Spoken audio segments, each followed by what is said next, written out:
Assalamualaikum warahmatullahi wabarakatuh.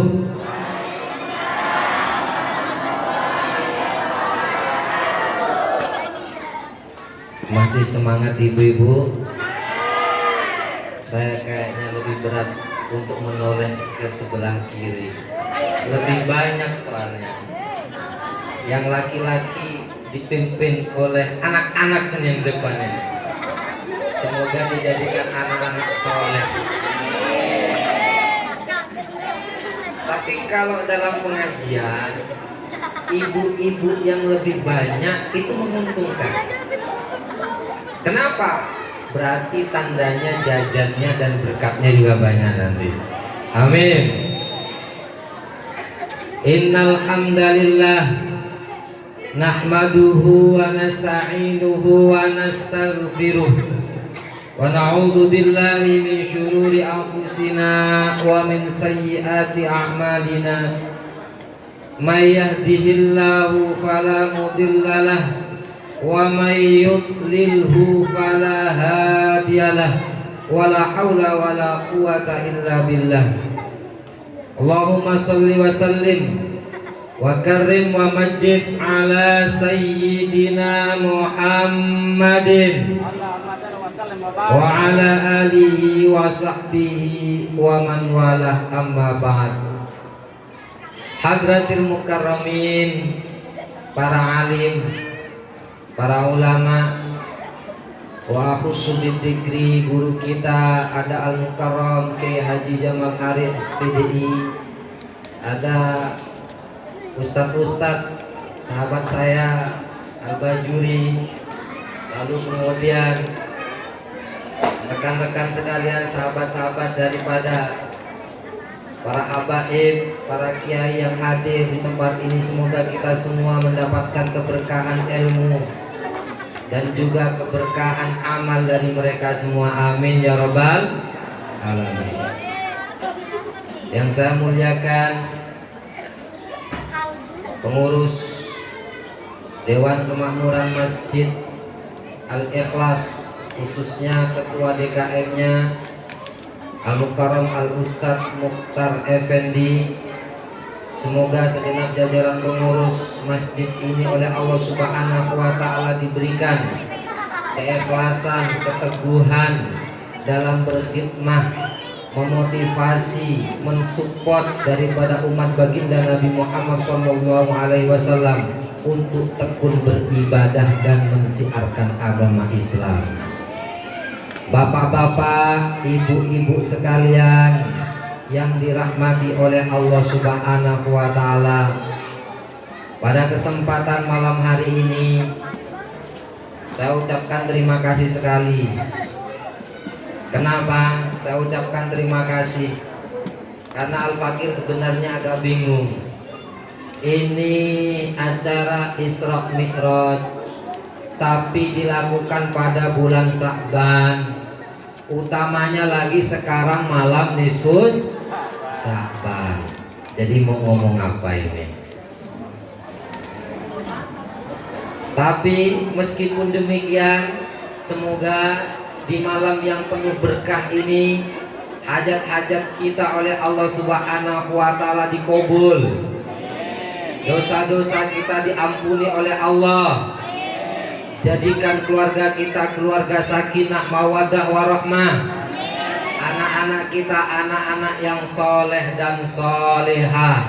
Amin ya robbal. Baik Bapak Ibu sekalian yang dirahmati oleh Allah Subhanahu wa Ta'ala, Isra Mi'raj itu merupakan perjalanan yang sangat spektakuler dilakukan oleh baginda Nabi Muhammad SAW dari Masjidil Haram ke Masjidil Aqsa, dari Masjidil Aqsa ke Sidratul Muntaha, bertemu dengan Tuhannya Allah Subhanahu wa Ta'ala. Kita akan ulas satu persatu.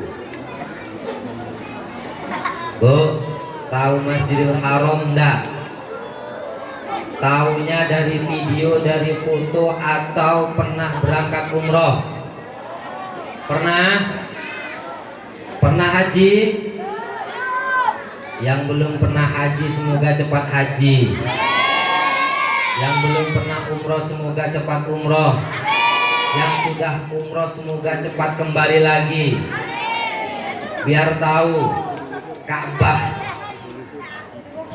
Tapi meskipun nanti tahu Ka'bah bukan berarti kalau sholat itu membayangkan Ka'bah. Karena kalau sholat nanti berkaitan dengan Isra Mi'raj ini, sholat khusyuk itu bukan berarti sholat ketika kita sholat dari sini nampak Ka'bah. Tapi setidaknya kita tahu kiblat umat Islam, yakni yang pertama adalah Baitullah Ka'bah. Lalu kemudian yang kedua itu adalah Masjidil Aqsa yang letaknya di Palestina. Berapa jaraknya Masjidil Aqsa ke Palestina? 1.500 km. Percaya enggak? Percaya enggak? Enggak percaya ngukur sendiri aja.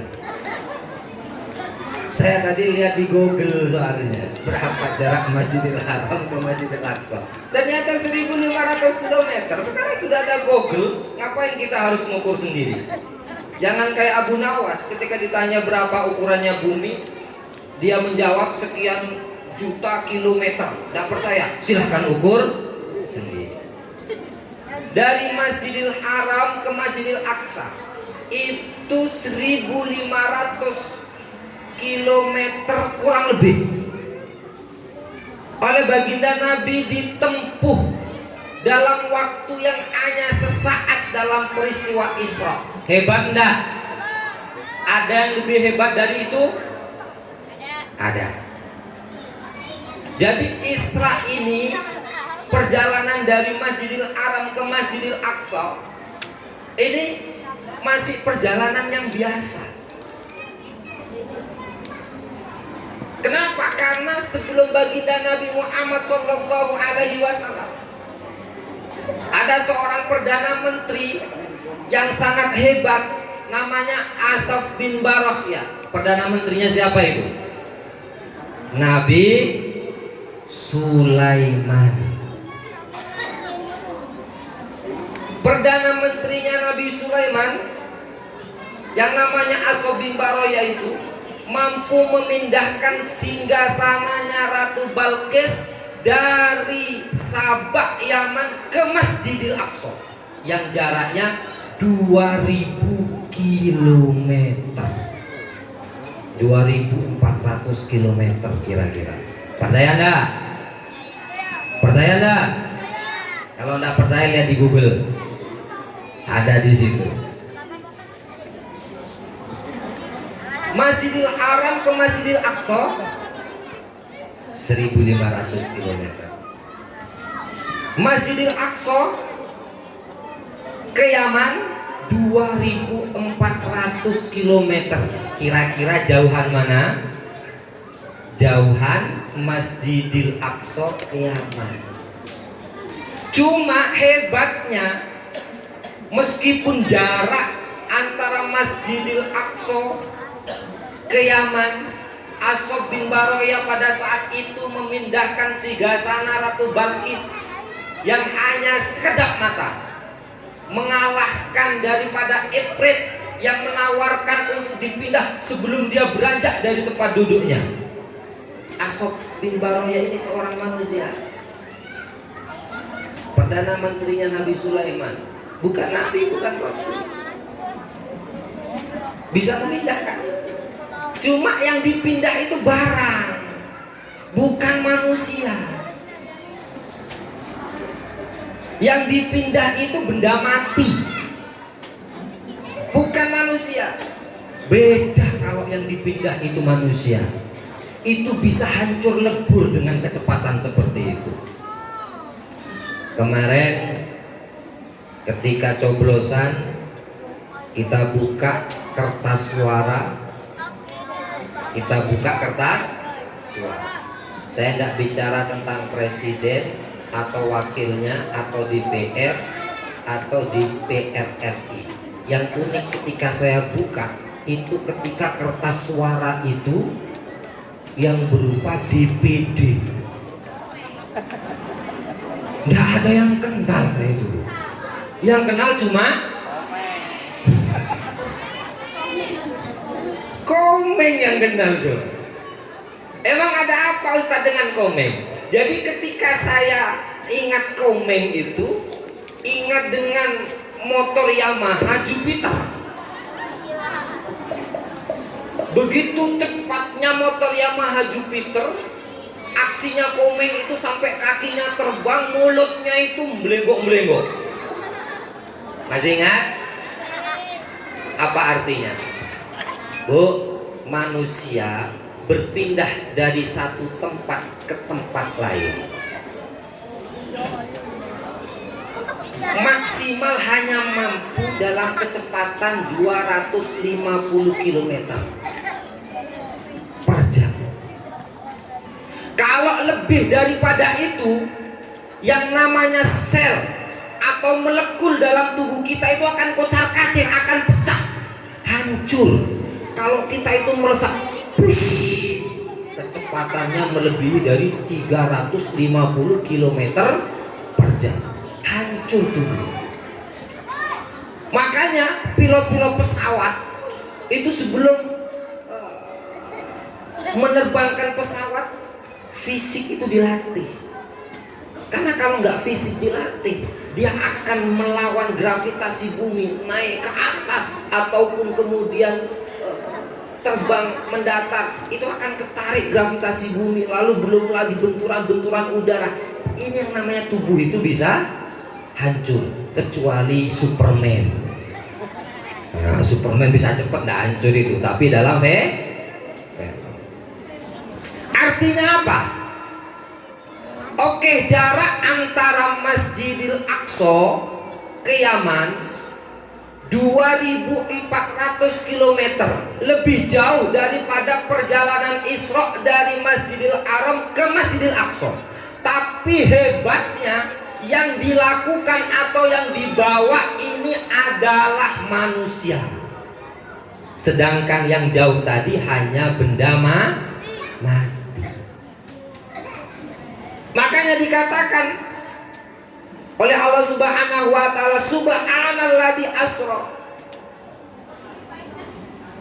Maha suci Allah yang telah menjalankan bi'abdihi lailan, hambanya.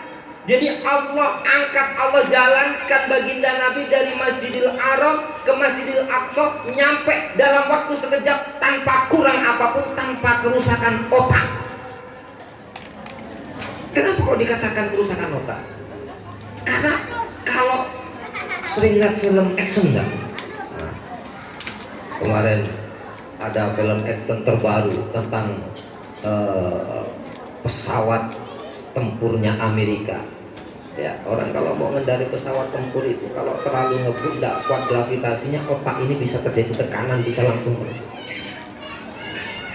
Lah ini baginda Nabi Muhammad SAW melakukan perjalanan dahsyat tanpa ada kesalahan sedikit pun. Hebat apa enggak? Adik-adik, hebat apa enggak? Perjalanan Isra itu dari mana ke mana? Dari Masjidil Haram ke Masjidil Aqsa. Siapa tadi yang bisa jawab? Mau hadiah? Ini Ustadz kasih hadiah. Maju. Pinter. Wah. Waduh. Milih yang mana? Hah? Mana aja? Mana aja katanya.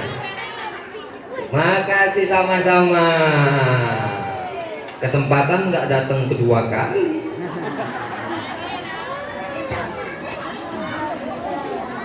Dari Masjidil Haram ke Masjidil Aqsa adalah peristiwa Isra.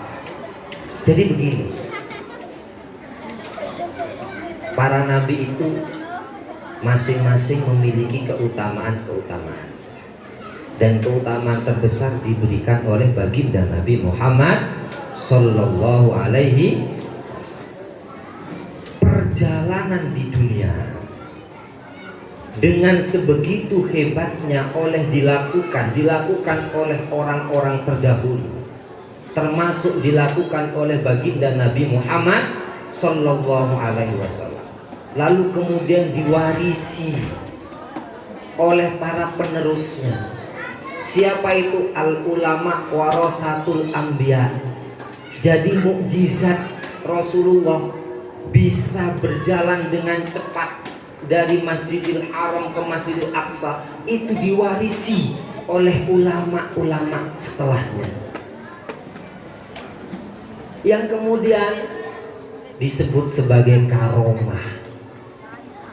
Karomah itu amrun khoriqun lil ada, sebuah perkara yang tidak yang menyalahi kepada kebiasaan, tapi dia tidak mengaku sebagai nabi, cuma dia orang-orang soleh. Contohnya Al-Imam Abu Zakaria Muhyiddin Yahya bin Syaraf Nawawi. Imam Nawawi itu di antara karomahnya masyhur karena beliau seorang alim, ulama dan aulia. Kalau habis sholat isya, habis ngaji, beliau itu berangkat umroh ke Masjidil Haram. Sedangkan beliau di Baghdad, jarak dari Baghdad ke Masjidil Haram lebih jauh lagi, 3000 km lebih. Tidak percaya, lihat di Google. Itu dalam waktu 1 malam. Kalau di Indonesia dikenal dengan ilmu melipat bumi, itu banyak kiai-kiai yang punya. Jangankan Kiai Mak Lampir aja dulu di filmnya ada. Ada kan itu ya, ilmu melipat bumi. Jadi mukjizat tadi diwariskan oleh baginda Nabi kepada para ulama, para penerusnya. Apa? Melakukan perjalanan sesingkat-singkatnya dengan jarak tempuh yang amat panjang. Ini namanya peristiwa Isra. Lalu yang kedua, peristiwa Mi'raj. Apa peristiwa Mi'raj? Peristiwa Mi'raj adalah perjalanan baginda Nabi dari Masjidil Aqsa menuju Sidratul Muntaha untuk bertemu dengan Allah Subhanahu wa Ta'ala. Ini Mi'raj. Mi'raj itu artinya naik. Naik untuk ketemu Allah Subhanahu wa Ta'ala. Ini yang paling dahsyat daripada mukjizat-mukjizat para nabi. Kenapa demikian? Tidak ada perjalanan jarak tempuh sehebat itu. Kita lihat para malaikat. Para malaikat itu, malaikat terbuat dari apa? Adik-adik, malaikat terbuat dari apa? Terbuat dari cahaya, tapi nggak dikasih duit lagi ya. Malaikat terbuat dari cahaya. Kalau manusia terbuat dari apa? Kalau jin terbuat dari apa? Api. Malaikat itu tak rujuk. Al malaikatu warruh ilaihi fi yaumin kana miqdaruhu khomsina alfasana. Malaikat itu kalau menghadap ke Allah, itu perjalanannya kira-kira 1 hari. Cuma 1 harinya mereka itu sama dengan 50.000 tahun kita.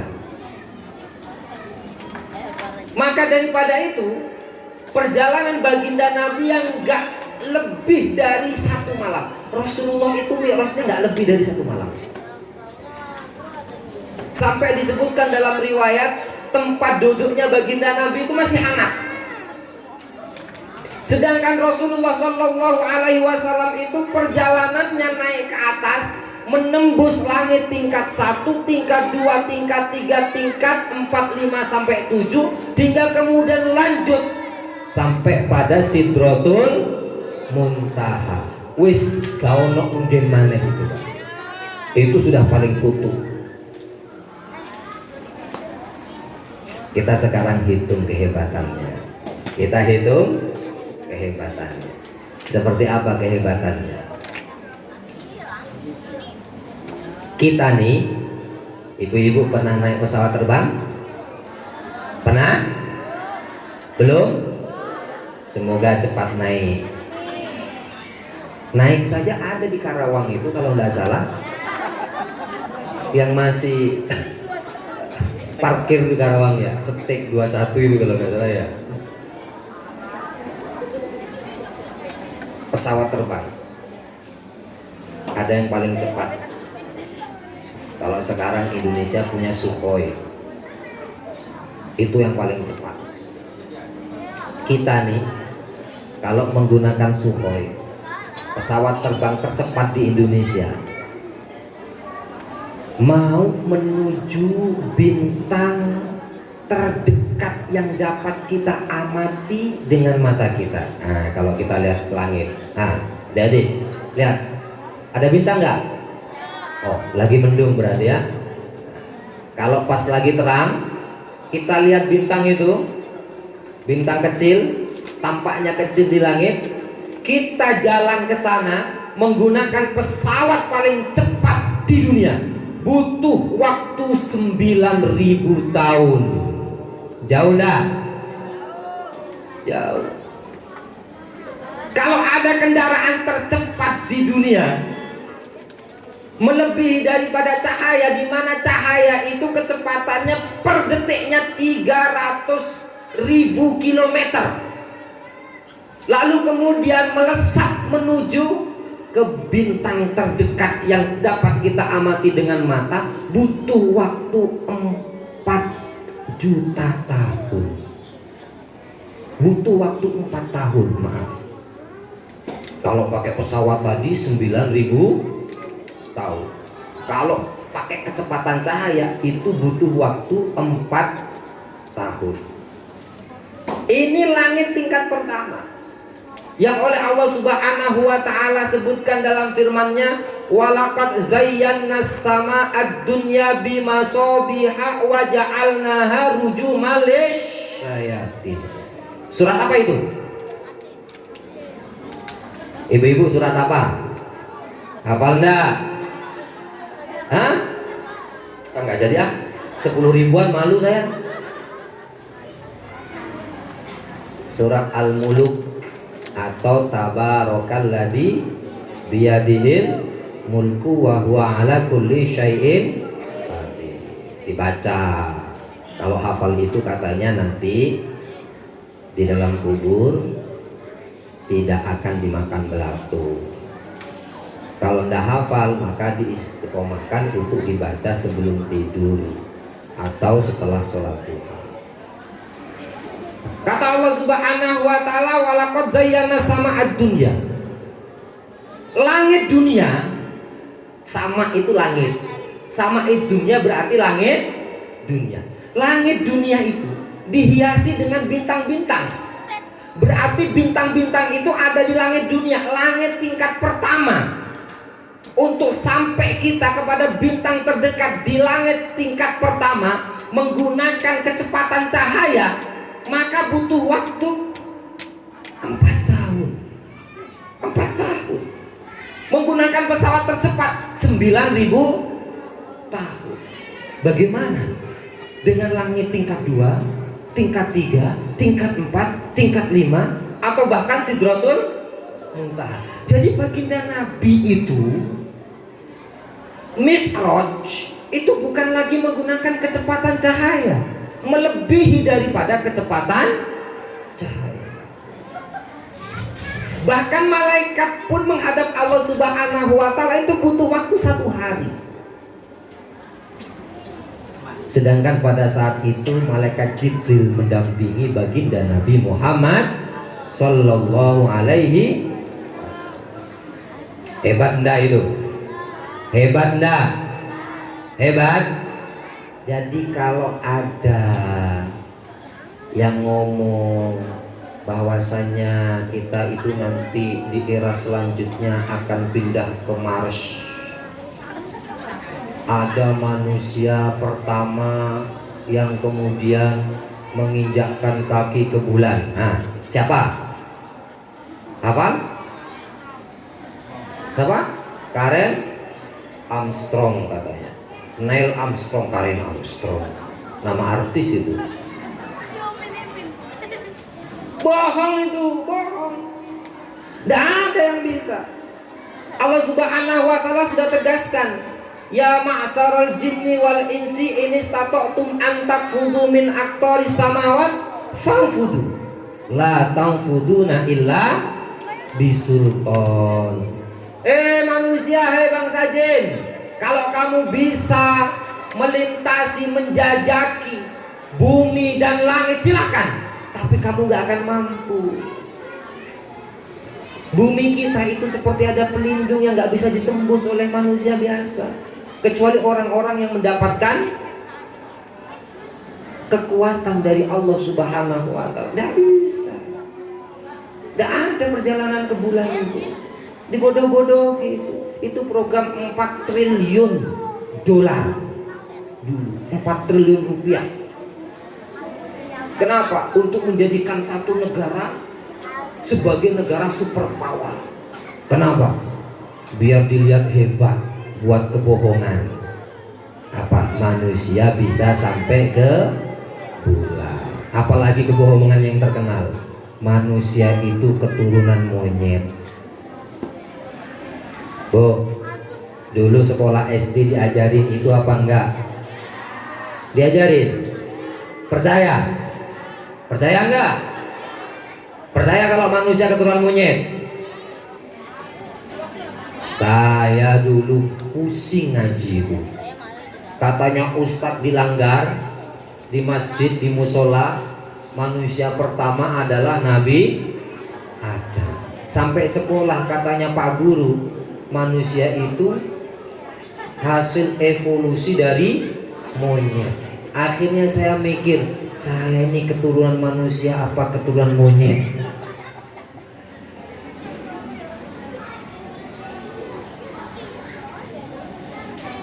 Nabiullah Adam turun ke muka bumi itu tidak seperti digambarkan oleh film-film menjadi manusia gua, manusia gunung. Enggak. Nabiullah Adam sebelum diturunkan ke bumi itu sudah diinstal oleh Allah Subhanahu wa taala dengan ilmu pengetahuan. Wa 'allama Adamal asma'a kullaha. Jadi sebelum diturunkan sebagai khalifatullah fil ard, Nabi Adam itu sudah diisi pengetahuan semua yang dibutuhkan di bumi. Jadi turun Nabi Adam itu pinter apa bodoh? Pinter. Menguasai 150.000 bahasa. Umurnya 1000 tahun. Cucunya yang namanya Nabi Sis, anaknya maksud saya, anaknya hingga cicitnya Nabi Idris itu masih nututi Nabi Adam. Kenapa Nabi Adam ini sebagai bapak manusia yang kemudian harus menjaga kelestarian bumi? Jadi butuh ilmu. Orang-orang dulu itu ilmunya hebat-hebat pula. Ada kaum Ad, kaum Samud, ada kaum Babilonia yang bisa membuat kota itu terbang di atas angin. Ada tadi Asob bin Barokhia yang punya alat transporter, ya, memindahkan barang dari Yaman ke Baitul Maqdis hanya waktu sekedap mata. Hebat enggak? Hebat. Jadi jangan percaya kalau manusia itu dulu bodoh-bodoh.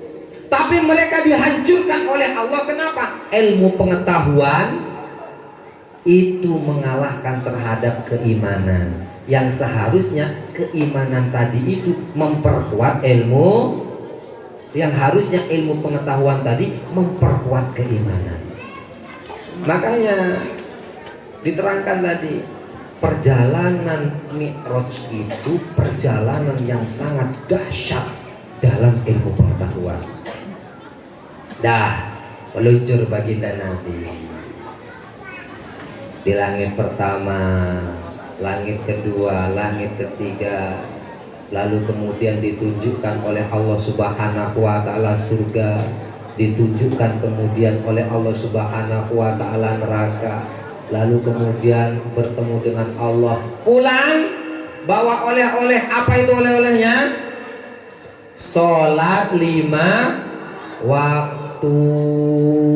Jadi oleh-oleh Isra Mi'raj itu adalah sholat 5 waktu. Sehingga sholat itu mi'rajul mu'minin. Sholat itu adalah mi'rajnya orang-orang yang beriman. Seharusnya kalau kita itu sholat, berarti kita betul-betul musyahadah, menyaksikan Allah Subhanahu wa ta'ala, bertemu Allah. Seharusnya seperti itu. Kenapa? Ini oleh-oleh daripada mi'raj. Jangan sholat cuma jengkang-jengking, lalu kemudian mulutnya kumat kamit, rukun qauli tidak diucapkan. Ibu tahu rukun qauli? Rukun qauli itu rukun sholat yang sebangsa perkataan. Contohnya apa? Takbiratul ihram, apalagi al-fatihah, apalagi tasyahud. Ini namanya rukun qauli. Jadi kalau sholat, rukun ini harus diucapkan, minimal terdengar dirinya sendiri. Tidak boleh mulutnya cuma kumat kamit.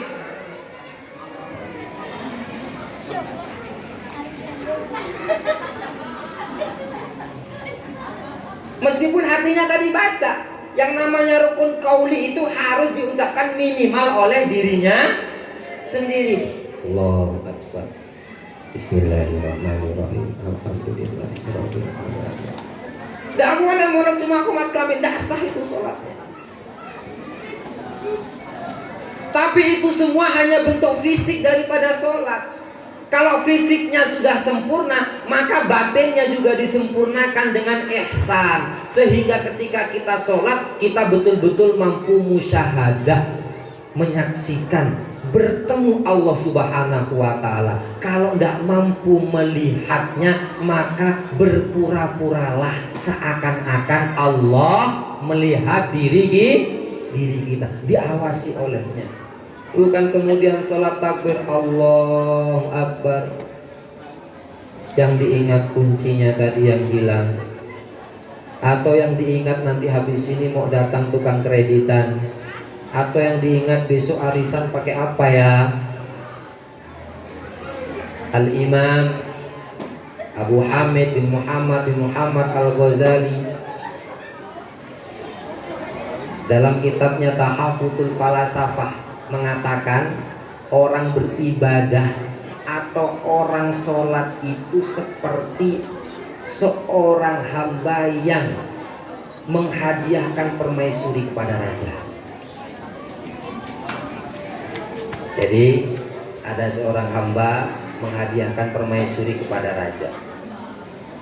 Rukun, sunnah, syarat, fardu yang kita lakukan dengan sempurna menunjukkan cantik tidaknya permaisuri tadi itu.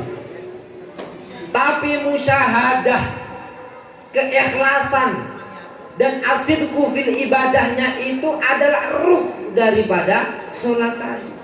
Sehingga kata Imam Ghazali, kalau kita sholat sedetik pun tidak ada nilai sidku fil ibadah atau khusyuk, sama seperti orang yang menghadiahkan permaisuri tapi tidak bernyawa, berarti itu bangkai, ya enggak?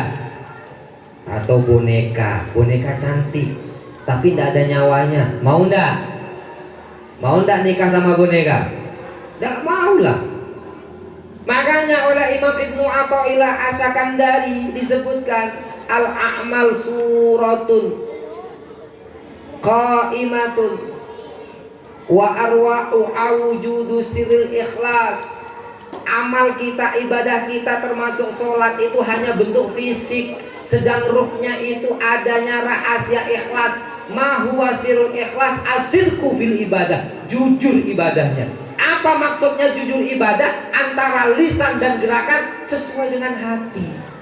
Takbir Allahu Akbar, Allah Maha Besar, betul-betul menyaksikan kemahabesaran Allah Subhanahu wa ta'ala. Ketika Nabi itu melintas keluar daripada dunia, melihat dunia itu kecil, menyaksikan di situ banyak sekali bintang-bintang yang lebih besar, lebih dahsyat. Di langit tingkat 1 di situ banyak sekali gugusan bintang dan galaksi. Naik lagi ternyata itu juga masih kecil. Naik lagi hingga ketemu Allah Subhanahu wa taala. Bahkan singgasananya Allah Subhanahu wa taala itu dibanding dengan alam semesta itu ibarat satu koin yang dilempar di tengah padang pasir. Maha besar enggak Allah Subhanahu wa taala? Maha besar enggak? Ada enggak yang lebih besar dari Allah Subhanahu wa taala? Yang lebih hebat? Ada enggak? Kenapa bingung cicilan banyak? Kalau sudah Allah itu maha besar, kenapa kita bingung cicilan banyak? Biasa aja. Kalau memang harus hutang ya hutang saja. Makanya tadi malam ini Susahban minta di antara doanya semoga hutang-hutang kita dilunasi oleh Allah, amin. Tapi ya kerja. Jadi ketika takbir Allahu Akbar lisan mengucapkan, hati itu mengamini. Ini musyahadah. Minimalnya seperti itu. Tapi kalau model kita mau belajar sholat khusyuk, musyahadah dalam sholat sebagai oleh-oleh daripada Mi'raj Nabi, itu terkadang sulit. Sudah sholat aja untung, ditakdir sholat saja untung, apalagi bisa khusyuk seperti itu. Ada dulu seorang ulama namanya Al-Imam Abu Hatim Al-Asom. Imam Abu Hatim Al-Asom, Abu Hatim namanya, Al-Asom itu gelarnya. Al-Asom itu artinya budak, tuli. Ini orang dipanggil tuli menjadi sebuah kebanggaan. Kenapa? Imam Hatim Al-Asom ini diangkat derajatnya oleh Allah Subhanahu wa taala karena amalan yang remeh. Pada saat beliau itu berdagang, ada pembeli perempuan cantik lagi nawar-nawar, lagi lihat-lihat sambil nawar-nawar, lalu kemudian tidak sengaja itu kentut. Malu ndak Bu kalau kentut di depan bapak-bapak? Malu kan? Malunya malu saja atau malu setengah mati? Jangan malu setengah mati, berarti sudah mau mati kalau malu setengah mati. Malu saja. Malu, merah muka perempuan tadi itu. Lah ketika itu Imam Hatim Al-Asom pura-pura budek. Hah? Ini berapa Pak? Hah? Yang keras? Berapa? 5.000. Akhirnya lega perempuan tadi. Oh, ternyata budek. Tapi ini wanita adalah tetangga kampung, tetanggaan kampung atau tetanggaan desa. Kalau tadi pura-pura budek di situ, kok ternyata dia tahu bahwasanya saya tidak budek, kan malu juga nanti. Akhirnya Imam Hatim Al-Asom itu rela pura-pura budek untuk menjaga kehormatan perempuan ini sampai perempuan tadi meninggal.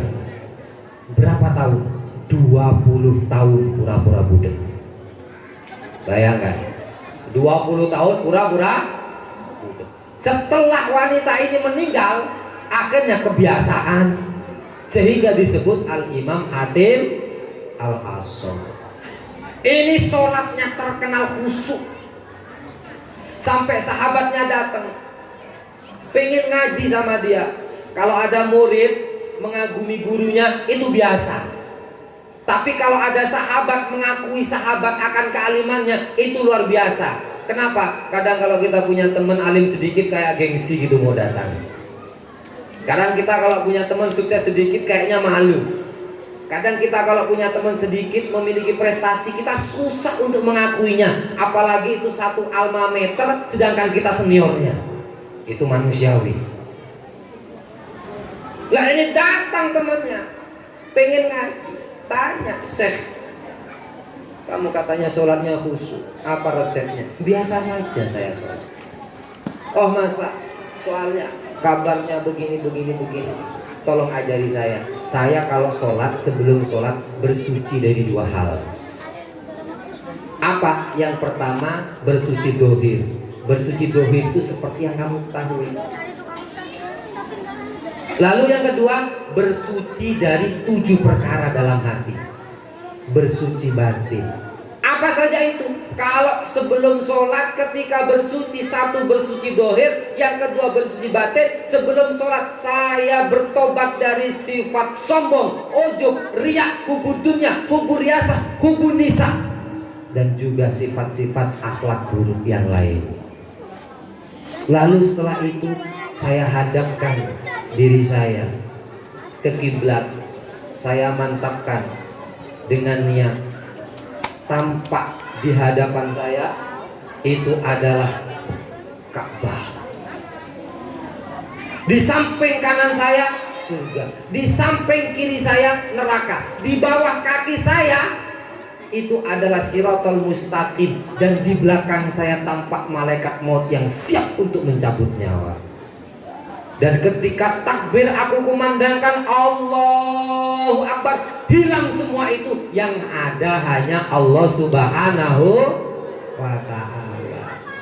Ini khususnya Imam Hatim Al-Asam.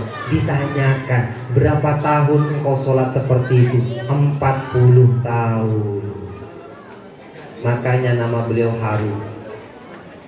Ini musyahadah. Kalau dulu terkenal ada namanya Imam Khalid Qasim. Kalau sholat khusyuk, gimana khusyuknya? Jadi beliau kalau tahiyat akhir itu salamnya diulang-ulang dalam tahiyat itu. Assalamu alayka ayyuhan nabiyyu wa rahmatullahi wa barakatuh. Diulang-ulang sampai tanya santri atau muridnya, Syekh, kenapa salammu diulang-ulang? Salamku saya ulang-ulang dan tidak akan berhenti dari salam tersebut sebelum baginda Nabi Muhammad Shallallahu Alaihi Wasallam menjawab salam saya. Jadi Syekh Ali Khalid Qasam itu kalau sholat ketika assalamu alayka ayyuhan nabiyyu wa rahmatullahi wa barakatuh, itu dijawab salamnya oleh baginda Nabi, wa alaikumussalam ya Syekh. Coba kalau ibu-ibu sholat waladhdallin, di belakang ada suara amin, langsung loncat itu. Film apa itu kemarin tuh yang nakut-nakutin orang sholat? Oh, Makmum. Iya, sudah nonton Bu? Saya tidak suka itu film itu. Terpaksa saya nonton karena diajak teman. Saya diajak nonton film hantu. Saya bilang sama saya kalau nonton film itu cari hiburan yang action, Spiderman enggak apa-apa. Diajak film hantu, ngapain saya bayar untuk ditakut-takutin? Yang ditonton film Makmum, lagi sholat di musola, lalu kemudian di belakang itu ada pocong ngaminin amin. Ya ibu-ibu yang nonton jadi pada takut sholat, ya kan? Ada lagi Sayyidina Ali karramallahu wajhah. Ketika perang terkena panah, ditarik panahnya, terasa sakit karena panahnya panah berduri. Lalu kata Sayyidina Ali, nanti tarik ini ketika saya melaksanakan sholat. Setelah selesai sholat, dipanggil tadi yang namanya pembantu. Kenapa enggak kamu tarik? Sudah ya Imam. Sudah. Oh ternyata ketika sholat tadi ditarik panahnya, karena khusyuknya sholat, tidak terasa Sayyidina Ali panah itu. Lah kita sholat kadang digigit nyamuk saja, sudah ditabok nyamuk itu. Wah, kurang ajar. Ini sholat kita. Kita berusaha khusyuk, boleh belajar yang benar kepada orang yang pandai sholat khusyuk, kepada ulama, kepada orang-orang soleh. Jangan belajar khusyuk kepada buku. Ada ustadz ngajak sholat khusyuk, akhirnya nggak sholat. Ada ustadz ngajak sholat khusyuk, katanya sholatnya itu harus di taman-taman, di tempat-tempat yang indah, seperti di pegunungan ataupun di air terjun, sehingga hati kita menjadi tenang. Gimana mau tenang? Lah sholat, ada suara burung. Burung apa itu ya? Ketika sholat itu selain Allah harus hilang. Yang ada hanya Allah Subhanahu. Belajarnya kalau pengen khusyuk, betul-betul musyahadah seperti mi'rajnya Nabi, harus kepada guru yang benar. Jangan salah gurunya. Nanti kayak tetangga saya, pengen sholat khusyuk, diajari sholat khusyuk, akhirnya tidak jadi sholat jamaah lagi. Usolli fardhu dhuhri arba'a raka'atin mustaqbil. Allah nggak jadi. Usolli lama, usollinya itu takbirnya juga lama. Pengen khusyuk katanya. Akhirnya makmumnya yang ada di belakang nggak telaten, mantan preman dia, dicolek. Bang, lu kalau nggak jadi sekali lagi buat tarik. Yang di belakang baru sholat, baru hijrah.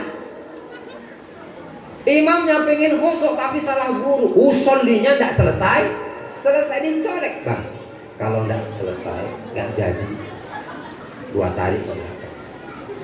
Akhirnya ngeter dia karena tampan itu sudah ngeri, bertato, sholat di masjid. Lah ngeter nggak jadi.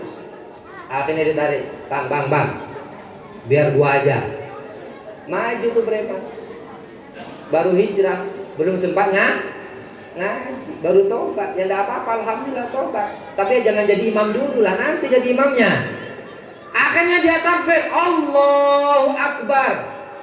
Kata makmum di belakang, ini yang benar.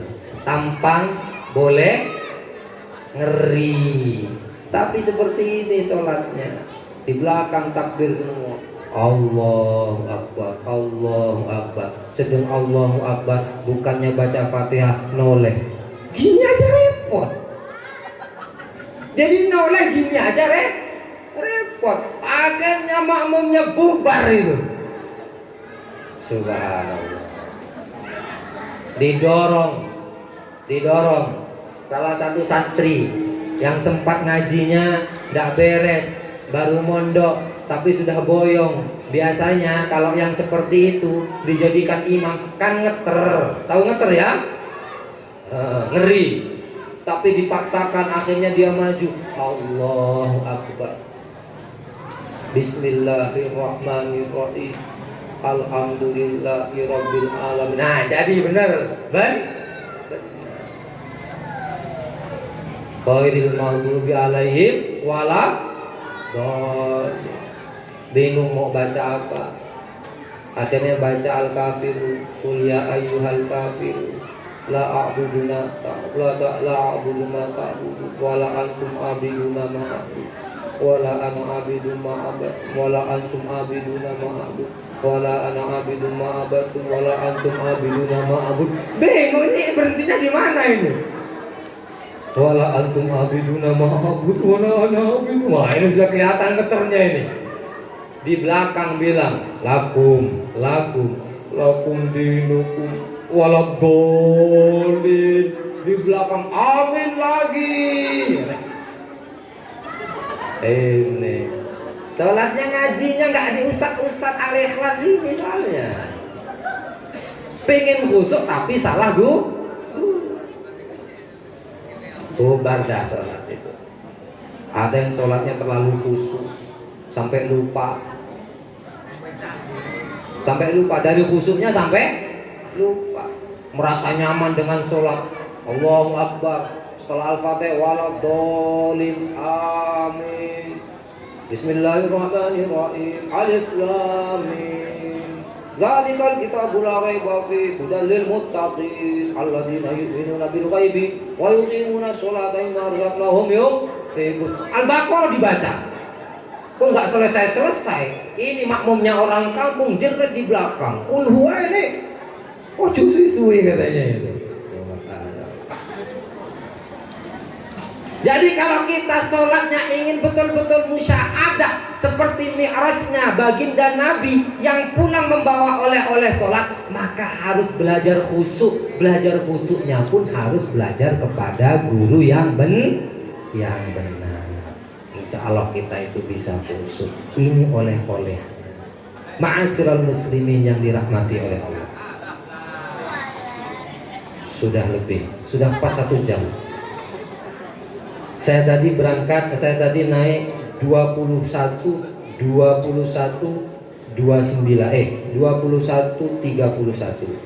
sekarang 22:30, berarti ada 1 menit. 1 menit untuk penutupan. Bapak Ibu sekalian yang dirahmati oleh Allah Subhanahu wa taala. Jadi momen Isra Mi'raj itu adalah momen di mana kita memperingati bahwasanya sholat itu merupakan wasilah kita untuk bermunajat kepada Allah Subhanahu wa ta'ala. Sampaikan hajat-hajat kita, kepala menunduk ke tanah, akan tetapi doa didengar gila. Berbisik kita ke tanah, tapi di langit mendengar. Tidak cuma sekedar kita berusaha untuk 5 waktu, tapi berusaha untuk khusyuk. Ini yang pertama. Yang kedua, peringatan Isra Mi'raj itu harus terus kita peringati. Tidak apa-apa meskipun tadi bulannya lewat. Kenapa? Ini peristiwa besar, peristiwa yang belum bisa untuk kemudian dilawan dengan teknologi dan ilmu pengetahuan. Lah peristiwa-peristiwa dahsyat seperti ini kalau tidak kita ceritakan kepada anak-anak kita, nggak kita ingatkan, maka bisa jadi kelak kebenaran itu menjadi dongeng. Tahu dongeng ya? Hanya legenda. Ketika nanti diceritakan kepada anak kita, oh itu dulu ada perjalanan Nabi itu ya dari Masjidil Haram ke Masjidil Aqsa, dari Masjidil ke langit. Pikir anak, ya apa itu dongeng orang-orang dulu itu. Kalau tidak kita tanamkan kepada anak-anak kita sejak dini, kita ingatkan, kita ceritakan, kita ingatkan. Karena kalau kebenaran terus diungkapkan, itu akan menjadi kebenaran yang mengakar dalam hati. Tapi kalau kebohongan yang terus diceritakan, akan menjadi kebenaran yang tidak bisa ditolak. Ya enggak? Jadi perlu untuk terus memperingati Isra Mi'raj. Demikian mungkin yang dapat saya sampaikan, bapak-bapak, ibu-ibu sekalian yang dirahmati Allah. Mohon maaf ketika ada kurang, mohon maaf ketika ada salah, mohon maaf ketika ada luput di lisan, sesuatu yang kurang berkenan atau menyakitkan. Fakir menyampaikan beribu-ribu maaf. Akhirul kalam, wabillahi taufiq wal hidayah. Assalamualaikum warahmatullahi wabarakatuh.